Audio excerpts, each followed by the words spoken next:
a glória de Deus. Você colocou o cantinho no seu lugar? Coloquei. Faz tempo que tem hoje, faz pouco dúvidas. Fala pra que eu vou ensinar. Então, né? Fala pra ela. Eu vou responder. Qual que é o sentido? Fazer o que é pra fazer isso? Tem sentido.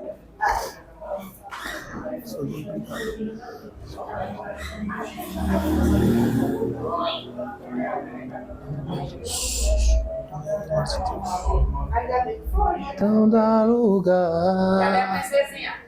Foi casa hoje. Era tudo de mulher, fala pra ela que Aí, ela ó. gostou. É verdade. A ovelha é uma mulher. Já deu cano. Muito frio, todo dia vem pra cá. É uma ovelhinha assim. Vamos lá, minhas irmãs. Então a gente vai falar um pouquinho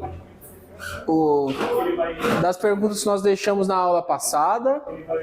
E a primeira delas é: quais são os requisitos para receber a salvação oferecida por Deus?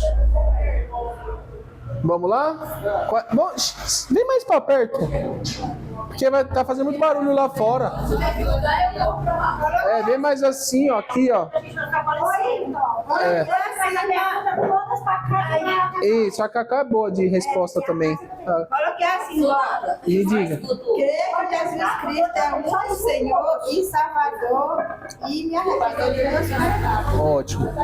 Coloquei assim: os requisitos para receber a salvação oferecida por Deus são o arrependimento, a mudança de vida, reconhecer Jesus como Salvador, ter um coração humilde, como de uma criança, e ter a renúncia para seguir a Cristo. Ótimo. Então, ó, já usou todos os tópicos que a gente trabalhou na aula passada. Ótimo. Perfeito. Muito boas respostas. Tem mais alguma? Essa aqui é assim, é um arrependimento na forma de pensar e na forma de pensar. Aí coloquei aqueles tópicos que você já comentado sobre ser como criança, né? Não se importar em ser vulnerável, reconhecer a dependência de Deus que é o principal e reconhecer o preço da salvação. Ótimo. Aí, ó. Renúncia, reconhecimento do preço da salvação. Ó, que frase impactante. Então vamos na segunda, ó. Quais os discípulos de Jesus anunciavam, como os discípulos de Jesus anunciavam a salvação no livro de Atos? Foi anunciado por meio da pregação do arrependimento, do perdão dos pecados, da conversão e da fé em Jesus Cristo. Eles ensinavam que somente em Cristo haveria salvação. Completíssimo, ótimo. É isso. Porque assim, ó, de forma, eles pregavam o Evangelho de forma ousada e eles eram cheios do Espírito Santo. A mensagem baseada era na morte e ressurreição de Jesus. Eles falavam que todos aqueles que se arrependessem dos seus pecados e crescem que Jesus Cristo era o Senhor e seriam salvos. Ou seja, o que nós acreditamos é uma religião de salvação. É basicamente isso. O foco do que nós acreditamos é a oportunidade de salvação. Para entender essa oportunidade de salvação, você tem que se arrepender. Arrepender o quê? Reconhecer. Né? Reconhecer que você estava numa outra rota. Porque tem gente que reconhece diversas coisas. Reconhece que tem uma lei no país. Mas tem gente que não cumpre, mesmo reconhecendo. Então, a forma de você plena de reconhecer algo, reconhecer, refletir, de se incomodar com aquilo. Poxa, eu sou necessitado de arrependimento. Agora que eu reconheço, entendo, eu vou agir. A reação que eu tenho à salvação, como a gente falou na aula passada. Claro. Eu entendo assim também que a gente realmente, tem de, como foi falado, a gente tem de se arrepender verdadeiramente e que a salvação veio do Senhor Jesus. Aquilo que a gente um dia fez, que a gente errado, que a gente não faça mais. É igual que a gente fala, eu fiz aquilo não vai dar certo, aquilo foi errado. A gente lembrar, naquele tempo de outrora, era errado e a gente reconheceu o nosso erro, o Senhor veio para nos salvar e nos libertar daquilo que a gente fez de errado. Ele veio trazer a libertação. Da hoje, quando nós fazer, nós saber que nós estamos errados, nós pensar, eu não faço mais isso. E esse é a essência do que? Da conversão. Quando a gente aprende dirigindo, quando você vai realizar uma conversão, você vai mudar totalmente a sua rota. Você vai para um lado oposto. Você vai fazer uma conversão à direita. Já, você não vai seguir onde você estava seguindo mais. Você vai mudar o seu caminho. Então, a essência é a conversão, de reconhecer. Olha, esse caminho de outrora não me pertence mais, essa vida não me pertence mais. E quando a gente se arrepende, o ato de se arrepender, como eu falei, não é só no professar, mas a sua conduta vai mostrar que você se arrependeu de alguma coisa. Porque se você se arrepende da boca para fora, você não é um perdão, você está pedindo uma desculpa. Você se desculpou com alguém. O perdão, o arrependimento de perdão, você nunca mais... Esse assunto aqui está resolvido. Eu posso errar em outras coisas, mas nisso aqui eu não erro mais, porque eu já pedi perdão, estou arrependido disso aqui. Mudei a rota, acabou. Converti para um outro lado, converti para outra situação. Não vou viver mais aquilo. De que maneira a ideia de salvação está bem difundida nas epístolas paulinas? Essa aqui era mais difícil, né? Porque ela está bem difundida nas epístolas paulinas, porque Paulo apresenta a salvação como plano de Deus realizado em Cristo. Ele mostra que a salvação envolve o passado, que era a morte e a ressurreição de Cristo, o presente, a transformação do Cristo, e o futuro, vida eterna com Cristo. Paulo ensina que essa transformação é feita através do Espírito Santo. Maravilhoso. Ótimo. Ele se gabava.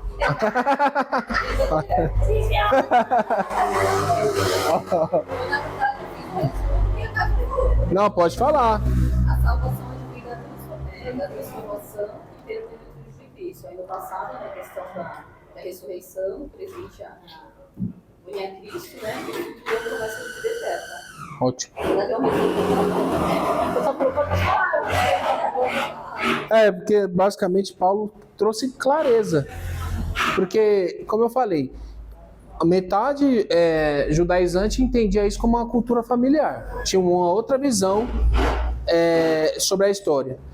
Os gentílicos tinham uma outra visão que, no meio de tudo que eu adoro, do que eu vivo, eu posso encaixar no espacinho aqui. E Paulo veio trazer clareza para os dois ambientes. Assim, olha, o evangelho, a boa notícia, é isso aqui. Não é nem o que você está pensando do lado de cá, nem o do lado de lá. Os dois estão andando em engano.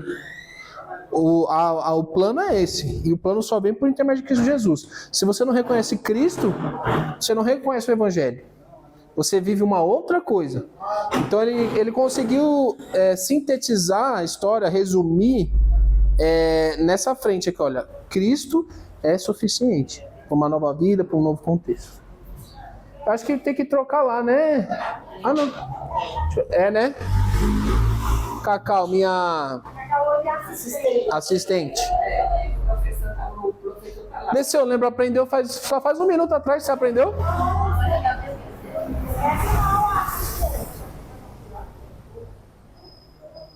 Até a caneta da menina bonita, inteira, vai lá, cheio de botãozinho. E não dá lugar. Jesus está na casa.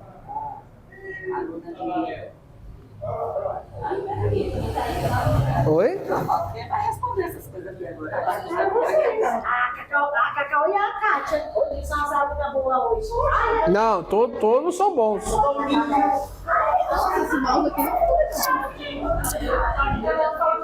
Não, Eu posso colocar dele pro meu espetáculo? Pode, mano, que isso? Não, todo mundo tem. Vai sair, todo mundo é capaz. Todo mundo. Eu sou errado para trabalhar hoje. Oi? Não terminando lá? A placa, eu tô passando. Não tô não. Aí depois tem que colocar. Que coisa boa. Volta um. É que isso aqui é o da semana passada, né? Ah, certo. Onde ele colocou essa aula? Deixa eu ver. Ele ligou o cantinho, mas ele não fica falando mais. Deixa eu ver como é que tá aí. Onde é que tá? Aí vocês colocaram em cima do caminhão, aí depois comprar. Aí eu quero procurar isso. Deixa eu ver aqui, ó. Aqui, ó. Nessa aba aqui, ó. Isso. Quebrou o vidro.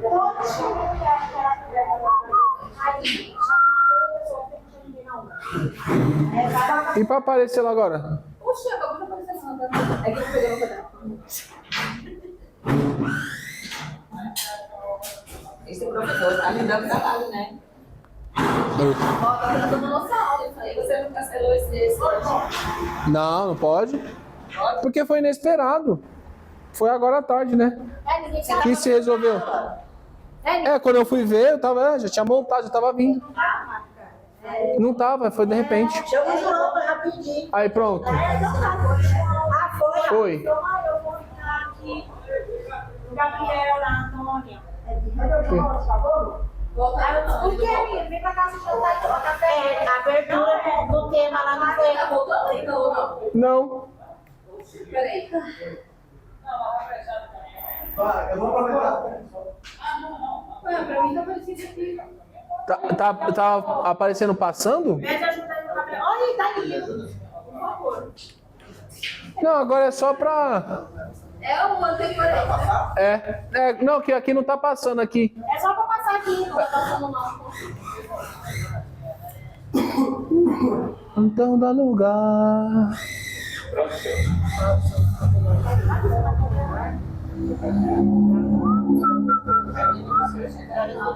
Vai começar a aula? Vai começar a aula, beleza.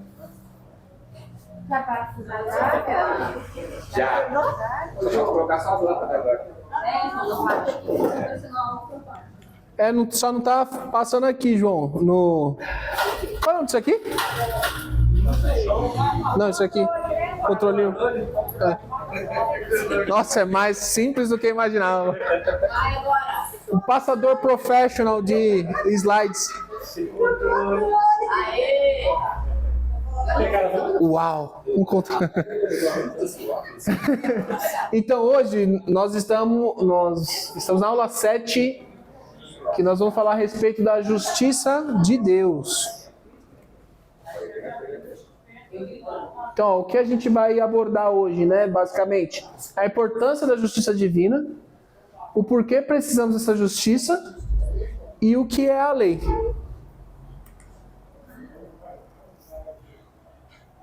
Então, para a gente compreender, de início, só há necessidade de justiça, porque antes disso nós pecamos.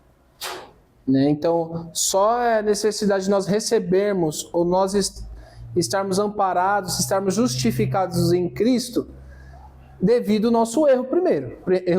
Então, a justiça só se fez necessária devido ao pecado do homem. Se não houvesse o pecado, não haveria necessidade da justiça. Então foi um contraponto para as nossas falhas morais, né? E eu queria que alguém pudesse ler para a gente aí Romanos 7,7, só para a gente trabalhar um pouco aí o tema da introdução. E diremos, pois, a lei pecado? De modo nenhum. Mas eu não conheci o pecado senão pela lei, porque eu não conheceria a consciência se a lei não dissesse, não cobiçarás. Ou seja, no texto bíblico, nós abordamos diversas vezes sobre a lei, né? E aí o apóstolo Paulo está dizendo em Romanos que a lei, na verdade, nos expõe o pecado. Coisas que nós não tínhamos na nossa mente, no nosso coração, está exposto na lei. Então, a primeira forma de mostrar justiça que Deus encontrou para nos mostrar justiça foi através da lei. A lei faz o que? Olha, eu vou te expor a lei para você ter clara ciência de eu sou falho, eu sou errado. Então, a lei veio para nos expor.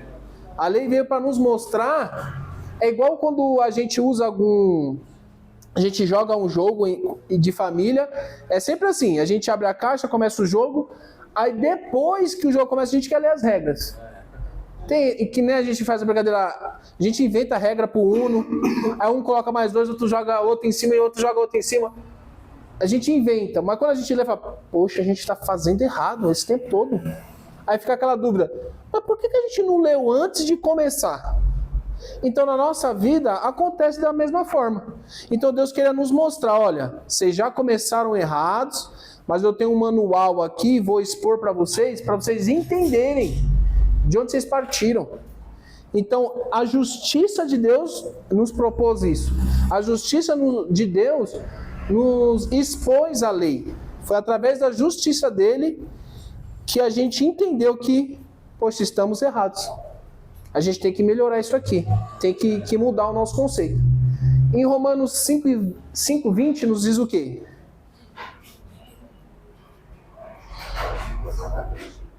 Romanos 5, versículo 20. E não vacilou da promessa de Deus por incredulidade, mas foi forte na fé, dando glória a Deus. Ou seja,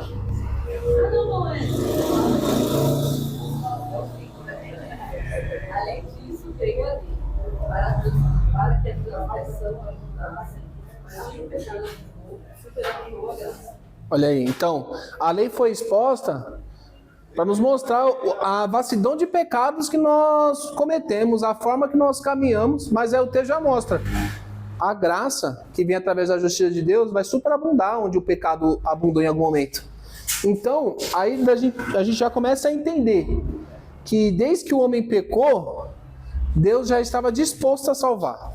Desde que o homem errou, Deus já tinha um projeto. Mas hoje a gente tem que entender que o projeto de Deus para o homem não anula a sua justiça.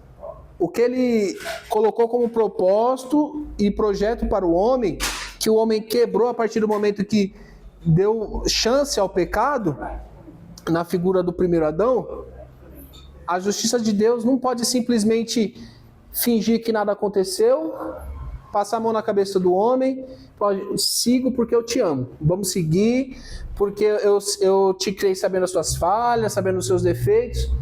A justiça de Deus não permite simplesmente se passar uma borracha em cima de tudo isso e vida que segue. E aí nós vamos aprender na aula de hoje um pouco mais a respeito disso. Que Deus já tinha estabelecido o seu projeto. Deus já entendia claramente o que ele iria fazer, da forma como isso iria ser feito, sem ferir quem ele era. Porque é claro, a justiça divina é clara. A gente começou a falar isso nas primeiras aulas, que a santidade de Deus o impede de se aproximar do pecado, de ter uma relação, de ter um contato. O pecado gera um sentimento de ira no nosso Deus. Então é uma coisa totalmente oposta daquilo que ele é. Então imagina, se é uma coisa oposta do que eu sou, eu simplesmente exponho isso para vocês. Eu sou irado se vocês realizarem X atitude. Aí vocês realizam aquela atitude e eu vou fingir que eu não estou vendo? Como é que vai funcionar isso? Qual que é a dinâmica? Como é que nós vamos aprimorar essa relação? Então, para que o projeto de Deus fluísse, houve a necessidade de que o próprio Deus agisse de uma maneira que combinasse e ajustasse a sua própria divindade e justiça. Ou seja, o Senhor não poderia fazer algo que confrontasse a sua essência divina. Por isso, a salvação é um projeto extremamente complexo. Ou seja, a salvação não é uma passada de pano. A salvação não é relevar os nossos erros e delitos. A salvação não é, poxa, eu expus a lei para vocês, mostrei do que se tratava, vi que vocês não podem cumprir, mas eu vou dar meu jeitinho aqui para vocês não sofrerem a consequência. Porque a consequência do pecado nós já aprendemos, é o quê? A morte. Mas para se estabelecer o dom gratuito de Deus, que é a vida eterna, há necessidade desse ajuste.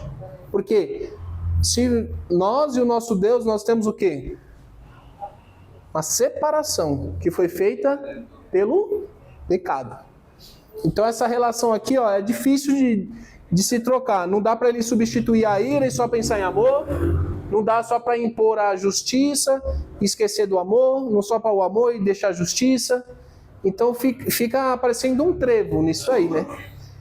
E alguém pode ler João 6, 39, o 39 e o 40, por favor. E esta é a vontade daquele que me enviou, que eu não perca nenhum dos meus, mas os ressuscite no último dia. Porque a vontade de meu Pai é que todo aquele que olhar para o Filho e nele crer tenha a vida eterna, e eu ressuscitarei no último dia. Tá vendo isso? Como é complexo? Então, Cristo já veio, essas são as palavras do próprio Cristo.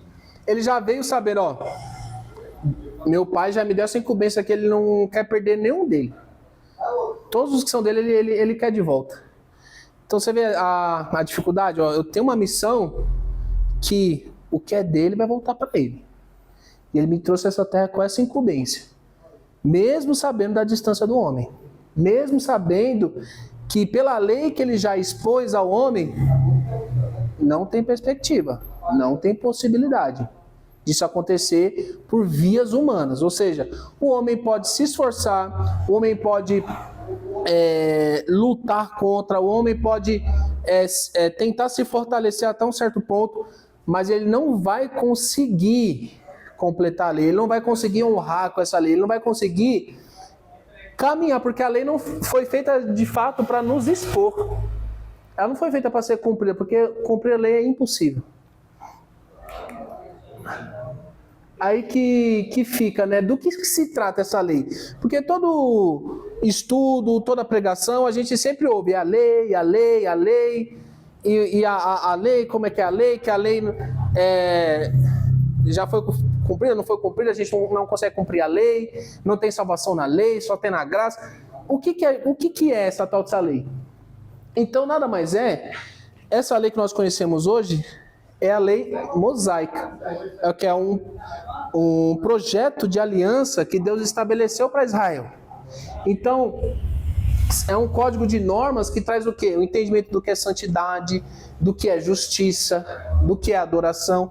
E todo esse documento foi feito espelhando em Cristo, mesmo sem Moisés saber, sem Moisés ainda entender. Quando Moisés foi levado ao Sinai para aprender mais do Senhor e trazer a lei para o povo, ele nem imaginava que aquilo era uma peça da engrenagem que estava em algum momento espelhando o Cristo ali, um Cristo que eles nem imaginavam que um dia viria, nem imaginava que um dia ia acontecer. E para os irmãos entenderem, porque às vezes a gente olha a lei, a gente pensa imediatamente nos 10 mandamentos. É o que a gente já pensa, de imediato, bate pronto. Mas nós temos que entender que a lei, os 10 mandamentos é uma redução da lei. É só uma pequena fração do que é a lei. E a lei, ela é dividida em 3 pontos, em 3 macro pontos, vamos dizer assim. Porque se nós formos analisar a palavra, a Bíblia, segundo os Pentateucos, quais são os Pentateucos? Gênesis, Êxodo. Gênesis, já tem o Gênesis, já tem o Êxodo. E Gênesis, Êxodo, Levítico, Números, Deuteronômio. Então, se nós analisarmos ali, a lei está escrita dentro desses livros, principalmente no livro de Levíticos. Então, ali está estabelecida o que os judeus acreditam, o que está exposto aí nos Pentateucos, são 613 leis. E a gente só costuma ver e analisar os 10 mandamentos, mas são 613 mandamentos. E eles são divididos em 3 macro divisões. Então tem a lei moral, né, para trazer um entendimento do que é certo, o que é errado, que a gente consegue ver bem claramente nos 10 mandamentos. O que basicamente Cristo olha, o que é moralmente, o que é certo, o que é errado, da ótica divina. Porque até então o homem estava caminhando nos seus interesses. Porque para o homem, irmãos, depende o que é certo e o que é errado. Se eu estou numa família de pessoas do crime, o que é certo e errado tem uma visão totalmente diferente. Se eu estou numa família de policiais, o certo e errado é outro. Se eu estou numa família que tem uma condição financeira X, o certo e errado muda também. Então, ou seja, dependendo da minha cultura, dependendo da forma que eu vejo a vida, dependendo das amizades que eu tenho, da caminhada que eu construí, eu tenho um viés de certo e errado. Tem gente que a gente vai olhando no jornal e fala assim, meu, como que essa pessoa tem coragem de fazer certo tipo de coisa? A gente não tem coragem, porque a gente tem um freio moral. Mas pessoa aí fora, rasgar um papel, matar uma pessoa, não tem... Tem gente que não tem diferença uma coisa para outra. E isso é o que Deus primeiro estabeleceu. Um consentimento moral. Olha, o que é certo e errado segundo os meus princípios, segundo a minha ótica. Aí depois nós temos uma lei cerimonial. Nós podemos ver ali diversos sacrifícios, festividades, purificações, regras para o templo. Então nós conseguimos ver diversas realizações, como a construção do tabernáculo, as divisões do tabernáculo, o lavatório para os sacerdotes, o Santo dos Santos, a arca. Isso são gestos cerimoniais que o próprio Deus estabeleceu para Moisés. O próprio Deus mostrou como ele gostaria que o povo de Israel realizasse suas festas da semana e Pentecostes. Então, a festa da Páscoa, todos os eventos e celebrações estão tipificados na lei. E a terceira e última é a lei civil. É a conduta do quê? De como viver em sociedade. O compromisso que temos com nós mesmos. Tem leis referente à construção, de você colocar um parapeito na sua casa, senão você é responsável de quem cai naquele lugar. É uma lei que está tipificada na Bíblia. A lei, se um animal seu, do seu gado, ferir um homem, o que deve ser feito, qual que é a forma que tem que ser realizada. Então tem diversas leis com relação a comportamento, com relação à higiene, com relação a utensílios a se utilizar na sua casa, com relação aos dias das mulheres. Todo tipo de lei possível e imaginável está exposta nessas 613 leis estipuladas por Deus. E aí essa questão civil já traz um entendimento social, civil e econômico para aquela nação. Porque imagina, aquela nação estava se iniciando. Eles não tinham um estatuto. O estatuto da nação foi entregue pelo próprio Deus. Falou assim, essa é a regra de conduta e comportamento que eu espero do meu povo. Para não só a vida um relacionamento espiritual, mas a vida é entre vocês. Então olha a preocupação de Deus. Deus se preocupava com pulga, com carrapato, com piolho, com toda a questão sanitária, tudo que vocês podem pensar e imaginar de como ter uma conduta civilizada, já foi exposto nesses 613 mandamentos. E aí nós temos algumas curiosidades que o judeu entende esses 613 mandamentos como mitzvot.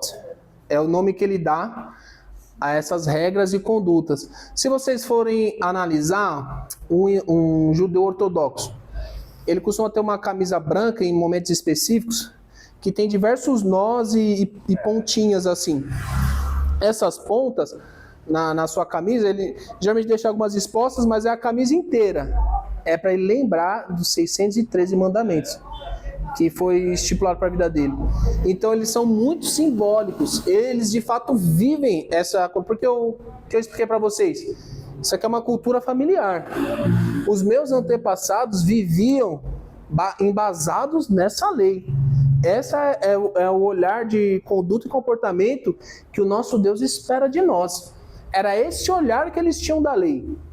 E nós conseguimos ver que a divisão dessas 613 leis, 248 delas são impositivos. Faça isso, faça aquilo, faça desta forma, faça deste jeito. E 365 falam, não faça isso. Ou não tenha esse comportamento, não realize dessa forma, não mate, não roube, não adultere, não levante falso testemunho.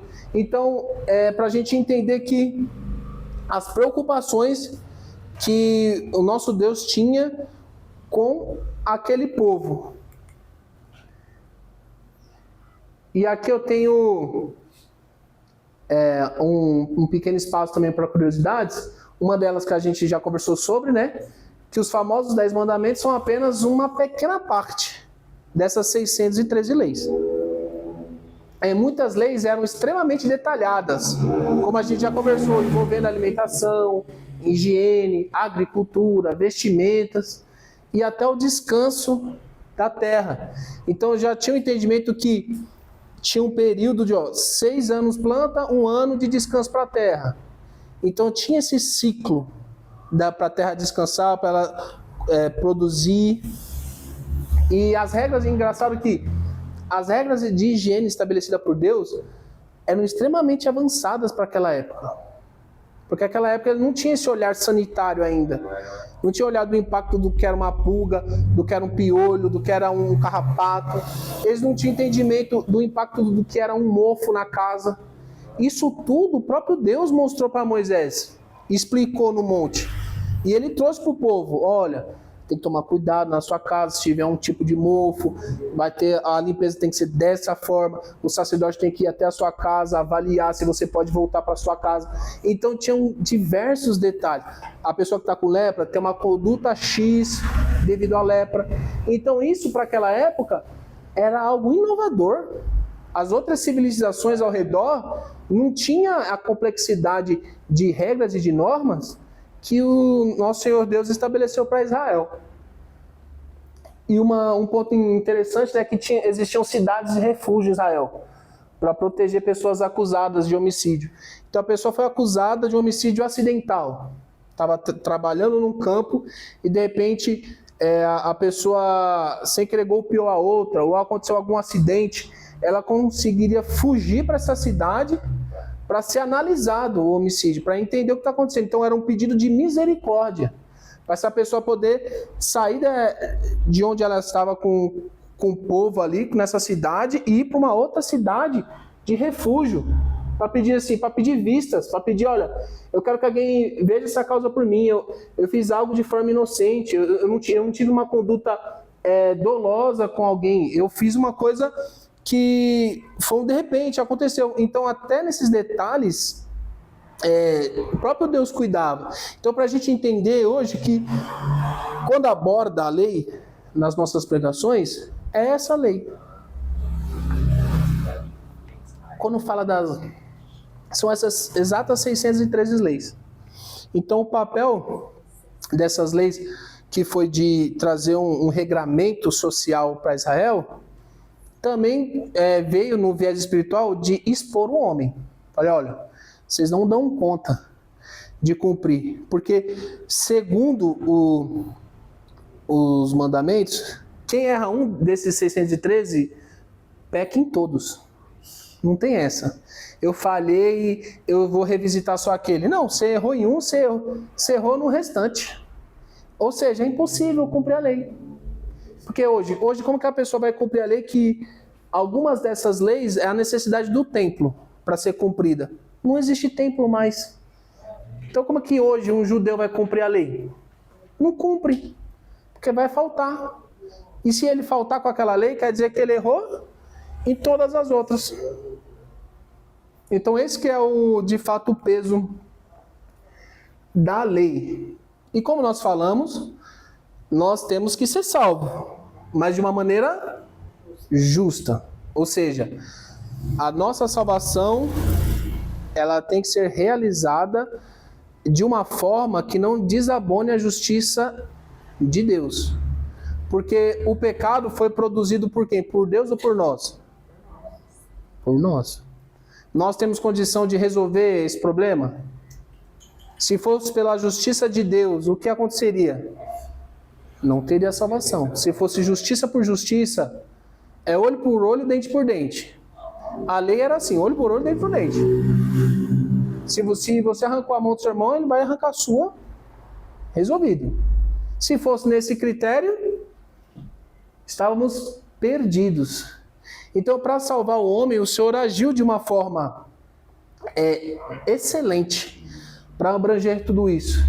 Porque não é fácil ser salvo, mas é difícil ser salvo de forma justa e completa. E aqui nós temos alguns aspectos divinos que nós conseguimos abordar. Porque a justiça é o modo como Deus age. O amor é a natureza de Deus. A glória é o próprio ser de Deus. E a santidade é a disposição dele. Ou seja, nesse caso, com o homem, a justiça não pode desabonar o amor, nem o amor desabonar a justiça. As duas coisas andam juntos, porque as duas coisas são aspectos divinos. Não tem um louvor que Deus é amor, mas é justiça também? São os pregadores de rosa? É isso. Não dá para expor um lado e esquecer o outro. Não dá para falar, Deus é justo, por isso simplesmente, e apagar o amor dessa história. E não dá só para expor o amor e fingir que a justiça não existe. Então aí que é o conflito. Aí que está o ponto, né, de dificuldade. É pela justiça que Deus age. E seus métodos são baseados na sua justiça. Uma vez que Deus é justo, ele não pode salvar o homem só pelo desejo próprio do seu coração. Ou seja, pura e simplesmente, eu desejo isso e vou salvar. E fingir que nada aconteceu. Deus não pode simplesmente virar a página da história. É fato que Deus nos dá chance de salvação porque nos ama. Mas tudo que Deus faz é realizado de acordo com sua justiça, seu proceder e o seu próprio padrão moral. Ou seja, é pelo amor dele que nós temos chance de salvação. Mas a justiça dele não deixa simplesmente nós esquecemos os nossos pecados. E quem poderia ler para a gente aí Salmos 7, verso 11?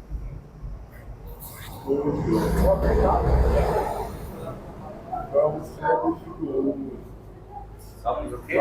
7, 11. É. Ixi, não sei se aqui onde foi ver. Deus é um juiz justo. Um Deus que sente indignação todos os dias. Aí, ó. É o que nós aprendemos. Deus é justo. Ele sente essa indignação. Não tem o que fazer. A justiça é essa, é sentir a indignação. Indignação por quê? Pelo erro, pelo pecado do homem.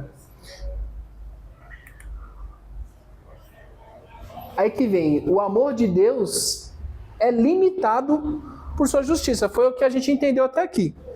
Então, o amor de Deus chega a certo ponto, mas até onde chega a justiça. Ou seja, tem um limite aí. Não é um amor pura e simplesmente pleno. E olha, pronto. Um amor sem limites. Não. Quem põe limite no amor de Deus é a sua própria justiça. Então, sem dúvida nenhuma, Deus é cheio de amor para conosco e deseja nos salvar. João 3,16 deixa muito claro isso, né? Deus amou o mundo de tal maneira, né? Que deu o seu filho para quê? Para nos salvar. Deu o seu filho unigênito para quê? Para isso. Esse foi o propósito. Mas ele também deseja fazer isso de forma legal. Deus não pode agir contrariamente a si próprio e declarar irresponsavelmente que os nossos pecados estão apagados. Que tudo que está bem e que podemos nos considerar livres. Ele não pode simplesmente falar isso, olha, seu pecado não existe mais, vai viver sua vida, você está livre. E porque, se Deus nos perdoasse de maneira irresponsável, que lei, que justiça e que verdade seria deixado no universo? Porque a gente às vezes fala assim, um outro país específico é mais seguro que o meu, o outro país as coisas funcionam. Por que as coisas funcionam? Por quê? Porque tem, e a lei é isso aí. É essa a diferença. Um lugar que não sei se vocês conhecem algum país assim, que as leis não são cumpridas. Eu nunca fui num país assim. Eu sempre andei em países de primeiro mundo. Eu não sei se... A gente não conhece país que tem lei e as pessoas não cumprem, né? Aqui não é assim. Imagina. Porque às vezes, a gente pode ver um ponto. Não desmoraliza Eu sei que tem várias regras e condutas, mas quando você vê assim, fulano de tal foi preso com supostos crimes X, tal. Você já ouve aquilo ali, independente de quem for, fala, amanhã vão fazer um vídeo ele saindo. Amanhã mesmo isso vai acontecer. Isso é o pensamento da própria pessoa também. Eu vou errar porque eu sei que eu vou sair dessa cadeia. Eu sei que não vai dar problema nenhum pra mim. Tem uma pessoa, estamos gravando, né? Mas tem uma pessoa famosa hoje, presa. Pediu habeas corpus, não concederam e tal. Ela colocou um advogado, não um advogado normal. Ela colocou um advogado assim, que todo mundo olha, você tem certeza que essa mulher vai estar na rua daqui a pouquinho. Ou seja, a gente não... No final, eu sei que tem os pesos e contrapesos, eu sei que a lei tem que ter uma certa isonomia, mas a sensação nossa como cidadãos é... A lei aqui no Brasil é o quê? Se pega ou não pega. A gente brinca aqui, a lei de antitabagismo, aqui não pode mais fumar em locais fechados. Pegou. Então as pessoas respeitam porque a lei pegou. Assim que a gente fala aqui. De capacete, que não era obrigatório. Essa lei pegou. Mas tem outras leis, cinto de segurança pegou? Mais ou menos. A pessoa anda, não anda. Então tem aquelas coisas que a gente fala. Essa lei pega, essa lei não pega. Gente, não existe essa opção de pega ou não pega. A lei a lei é a lei. Então é esse que é o ponto aqui. O que Deus ia mostrar para o universo se ele simplesmente fingisse que nada tivesse acontecido, igual às vezes acontece com a nossa justiça? Não, tá tudo bem, isso aqui não foi nada. Veja bem, isso aqui dá para resolver, isso aqui não é bem assim, por que vai prender a pessoa? Imagina, se Deus desse esse recado, a gente ia se converter, a gente ia se arrepender, sabendo que tem um Deus bonzinho que vai alisar a nossa cabeça depois, sem custo nenhum pra gente? Não ia, né? Não ia, assim, é antinatural pra gente andar na regra. Faz a justiça. Faz a justiça, exatamente. Faz pagar. Então, Cristo é a resposta para o amor e para a justiça. Ou seja, só dá para caminhar junto amor e justiça através do sangue do Cordeiro. Foi a alternativa que Deus teve para usar do seu amor e também da sua justiça. Então, a justiça de Deus é completada em Cristo Jesus. Para Deus não foi fácil nos salvar sem violar a sua justiça. O apóstolo Paulo recebeu a revelação de Deus para nos dizer como que foi que Deus tratou esse problema. Então eu vou ler aqui para os irmãos.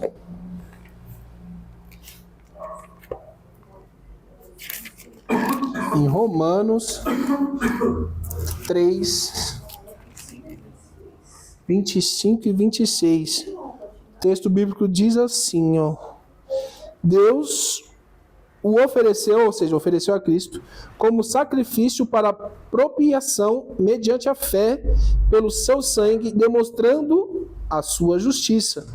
Em sua tolerância, havia deixado impunes os pecados anteriormente cometidos, mas no presente demonstrou a sua justiça, a fim de ser justo e justificador daquele que tem fé em Jesus.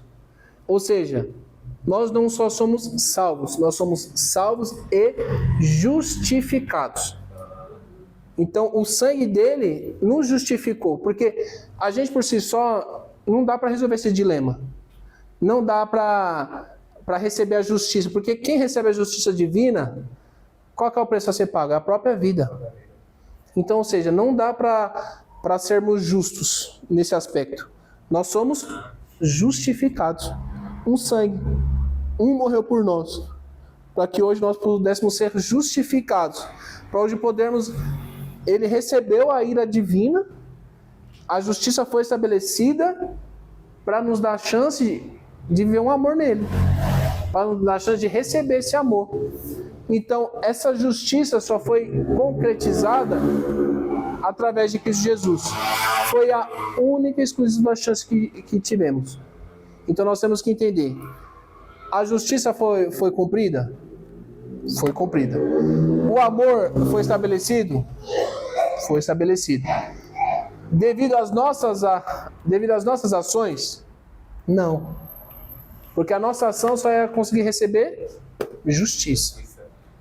Mas através da mediação de Cristo, ele se fez justiça. Fica até difícil, né? Eu tenho alergia. Eu tô assistindo cigarro todo dia aqui. Mentira, sério?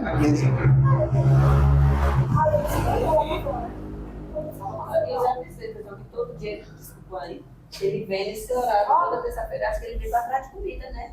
A Gabriela tá É capaz. ele já tá igual aquele que tava na porta esperando. Não.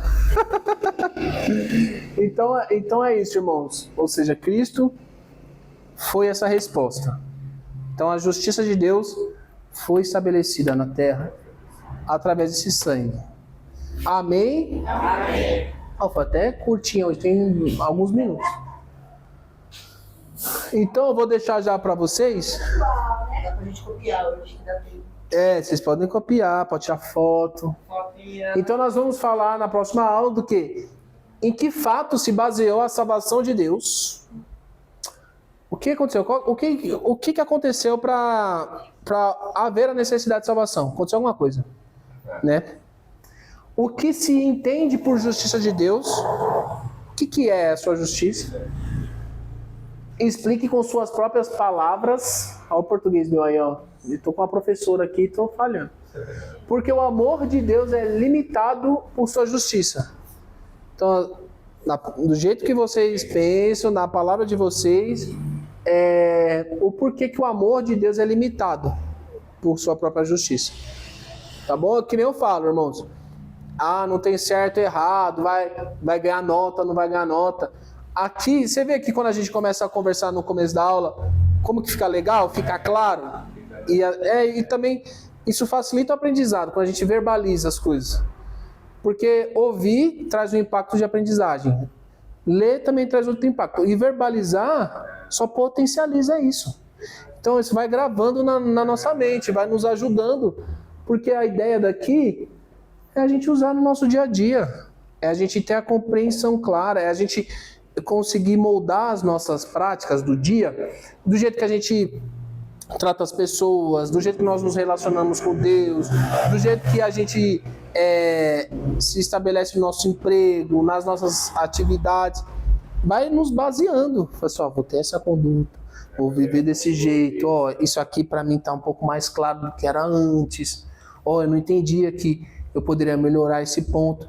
Então isso só acontece quando a gente vai trocando figurinha, conversando, lendo a palavra quando a gente tem oportunidade aqui, citando os versos bíblicos, falando sobre as perguntas. Então, ou seja, não é porque que nem a Eudinha falou, que fulano falou bem, falou assim. Eu gosto de falar que assim, nosso Deus nos enxerga como na parábola dos 10 talentos. Não é porque um tinha um pouco mais de talento e o outro aparentemente tinha menos, que um tinha mais valor que o outro. Naquilo que Deus propôs para ele, ele fez bem feito. Se tinha 10, se tinha 5, se tinha um só, o que teoricamente era o mais fácil de fazer, foi o que errou. Não foi? Que tinha um talento só? Ele não foi escondeu? Então não é questão de capacidade. Porque se fosse capacidade, era mais fácil do que tinha 10 talentos eu falhar, porque é muita coisa. Não é? É isso. Aí, ó.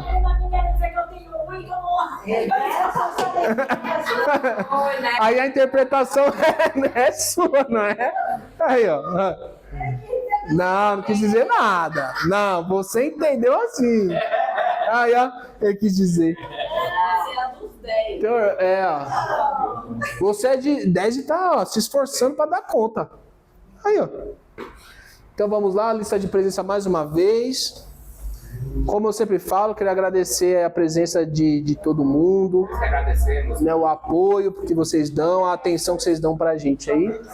Vocês são bênçãos. Paciência. Isso aí. A velhinha tá aprendendo. Ela não tá aprendendo, não. Ela tá arrasando, cara. Eu vou passar pro nosso evangelista Ele tá dando uma mulher já fazer. Mateus? A gente vai aprender. A gente vai aprender. Nós eu sou muito. Eu gosto do filho, eu tenho que ler, eu esqueço. Eu esqueci. Aí lá eu fico. Depois eu ajudo depois. Depois eu sento lá na cama e fico eu aprendo. É, né? Eu fico assim. Eu também assisto do erro. Logo no dia não, mas depois eu Sim, vai revisitar, né? Por isso que é bom a gravar, né? Ou tiver só trabalhar em casa, a gente É. falou, ó, lá na sua edição. Foi cada um com a edição. Sua presença. Sua presença. Não é nada assim. Esqueci lá em casa. Eu vou ficar todas essas aulas, mesmo assistindo, fazendo a lição. Vai. Presencial, né, Ronaldo? Que pena, né? Vou começar a assinar uma petição, a petição. pedindo para poder fazer o nosso. Pode. Você não tá com os pés, não. Eu vou te mandar toda vez essas fotos. Você vê que eu fiz. Bem, meus irmãos, Aqui vai não tem pegada tudo maravilhoso, né? Falando a respeito da justiça de Deus. A justiça de Deus, ela é diferente da dos homens, né? A gente, até no direito, a gente costuma dizer que o conceito de justiça é relativo porque no mesmo caso, onde é decidido algo, muitas das vezes um lado vai achar que foi feita justiça e o outro não. Muitas das vezes alguém, né, vai preso, aí o outro lado fala, foi feita justiça. E a família às vezes fala, não foi feita justiça, ele foi preso. Então, para nós, trazendo para